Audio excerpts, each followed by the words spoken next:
اعوذ باللہ من الشیطان الرجیم بسم اللہ الرحمن الرحیم نحمدہ ونصلی علی رسولہ الکریم۔ انتہائی قابل احترام سامعین و حاضرین، مجھ سے اچھے لوگوں، السلام علیکم ورحمۃ اللہ وبرکاتہ۔ دروشی پڑھ لیں۔ اللہم صلی علی محمد۔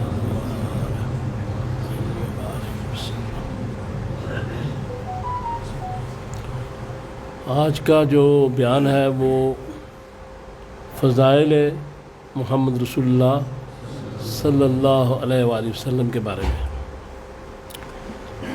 ہماری تو اتنی اوقات نہیں ہے، نہ وہ زبان ہے، نہ وہ گفتگو ہے کہ ان کے بارے میں کوئی بات بھی کر سکیں۔ بہرحال ان کی اجازت سے اللہ تعالیٰ کا حکم ہے،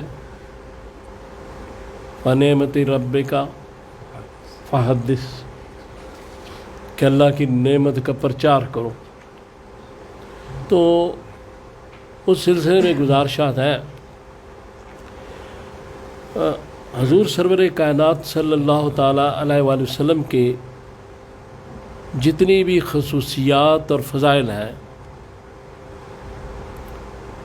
ان میں میری اپنی نظر میں دو بڑی اہم ہیں۔ ایک تو یہ کہ آپ جتنے اللہ تعالیٰ کے قریب ہیں یا قربت الہی آپ کو حاصل ہے، مخلوق کو، صحابہ کو، لوگوں کو اللہ اور اپنے درمیان بہت فاصلہ دکھایا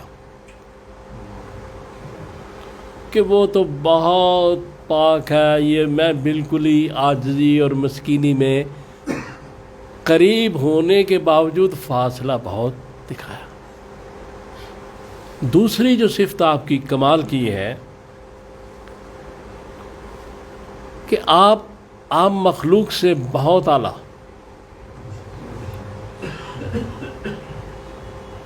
بہت عالی شان، بڑا مقام،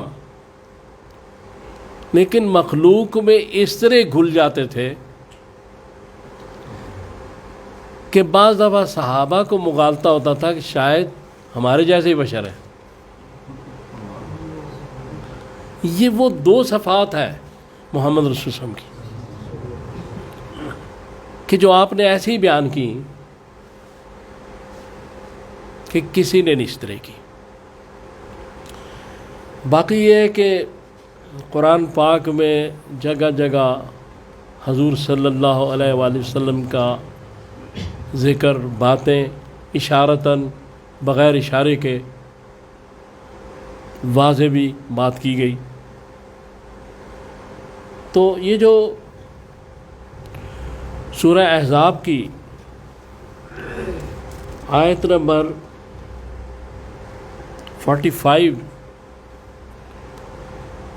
میں یہ حضور کی جو صفات بیان کی گئیں، شاہد، مبشر، نذیر، بشیر، داعی اللہ، سراج منیرہ، تو اللہ تعالیٰ نے محمد رسول اللہ کو سراج سے تشبیہ دی، چراغ سے، سراج منیرہ یعنی چمکتا ہوا چراغ۔ اور ایک جگہ اپنے آپ کو بھی سراج سے تشبیہ دی اللہ نے کہ ایک دیا ہے جس میں زیتون کا تیل جلتا ہے، تو سراج کی تشبیہ کیوں دی؟ چراغ کی۔ سورج کیوں نہیں کہا؟ حالانکہ سورج کی روشنی تو پوری کائنات پر ہوتی ہے۔ یہ اس لیے کہ سورج خود تو روشن ہوتا ہے لیکن کسی کو روشنی نہیں دے سکتا، لیکن چراغ سے چراغ جلتا ہے۔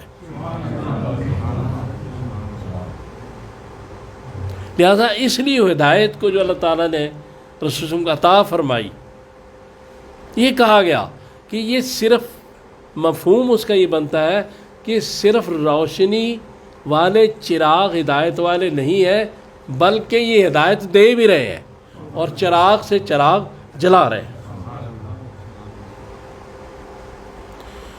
پھر اس کے بعد سورہ ہجر کی آیت نمبر 72 میں اللہ تبارک تعالیٰ نے رسول اللہ صلی اللہ علیہ وآلہ وسلم کی عمر کی قسم کھائی۔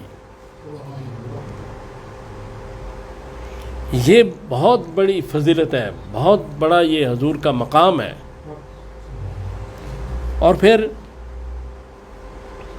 یہ میں نے پہلے جو گفتگو کی سورہ نور کی، چراغ کی، جو اللہ تعالیٰ نے مثال دی، اس کے بعد سورۃ الحجرات میں تو واضح طور پہ ادب رسول سکھایا گیا، یعنی اللہ تبارک تعالیٰ حضور کا ادب بھی سکھا رہا ہے، حضور سے محبت بھی سکھا رہا ہے۔ ہمیں سمجھ نہیں آ رہی، اللہ تعالیٰ تو سکھا رہے ہیں، بتا رہے ہیں کہ ادب کیسا، ایسا کرو کہ تمہاری آواز بھی حضور سے اونچی نہ ہو، یعنی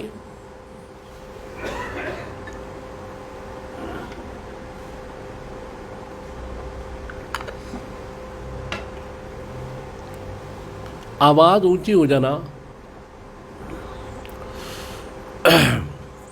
بے ادبی ہے، لیکن اس کی جو نتائج بتائے گئے وہ اتنے سنگین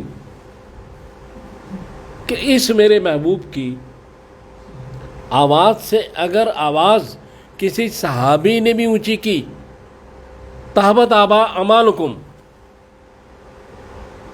کہ تمہارے سارے اعمال جو اب تک کے نماز، روزے، حج، زکاتیں سب ختم ہو جائیں گے، یعنی آواز اونچی ہونے سے۔ تو کیا ہے حضور، کتنا بلند مقام ہے۔ اس کے بعد سورہ ابس میں جو باتیں کی گئیں،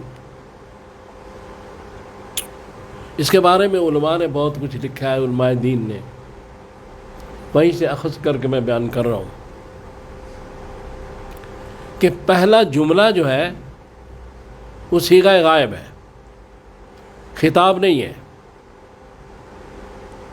یعنی رسول اللہ صلی اللہ علیہ وسلم سے بات ہو رہی ہے لیکن بات صیغہ غائب میں کی جا رہی ہے۔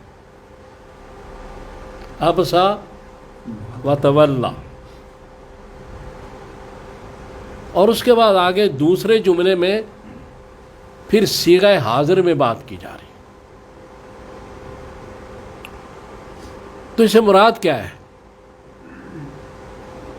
کہ ایک وہ ابن مکتوم نابینا ہے، انہوں نے حضور سرور کائنات صلی اللہ تعالی علیہ وآلہ وسلم سے کوئی بات پوچھی، تو آپ اس وقت ابو لہب اور حضرت عباس اس وقت مسلمان نہیں ہوئے تھے، وہ اور بڑے جو سردار مکہ تھے ان کے ساتھ تبلیغ اسلام میں مصروف تھے۔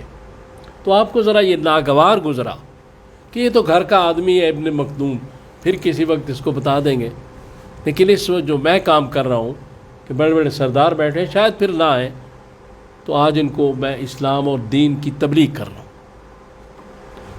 تو جو آپ نے تھوڑا سا اس طرف دھیان نہیں دیا، تو اس پہ اللہ تعالیٰ نے براہ راست بات نہیں کی پہلے جملے میں، بلکہ یہ کہا کہ اس نے ناگواری کا اظہار کیا اور منہ پھیرا۔ کس نے پھیرا؟ پھیرا تو حضور نہیں تھا،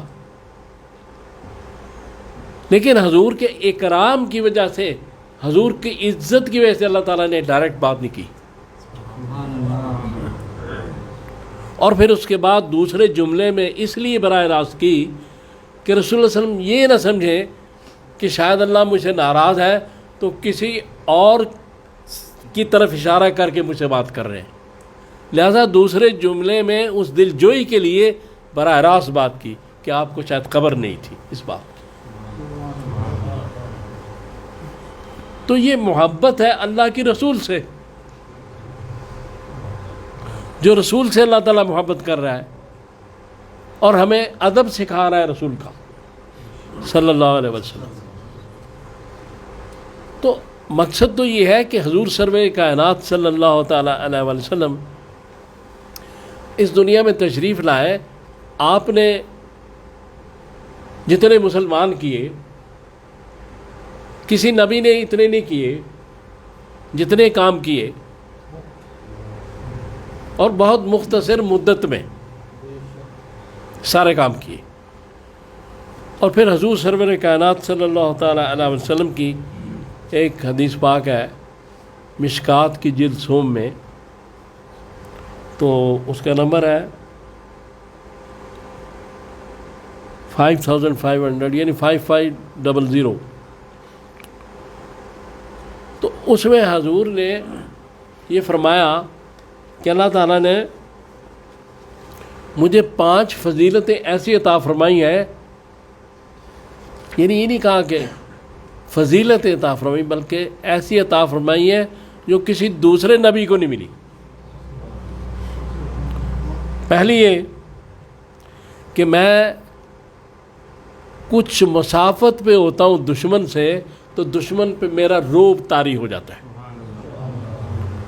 اور دوسری یہ کہ میری وجہ سے اللہ تعالیٰ نے ساری زمین کو مسجد بنا دیا، ساری زمین کو مسجد پاک کر دیا، اور تیسری یہ کہ مجھے اس دن کہا جائے گا شفاعت کرو،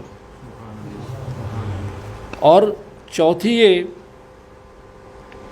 کہ مال غنیمت جو پہلے حلال نہیں تھا وہ حضور کی امت کے لیے حلال کیا گیا اس کو،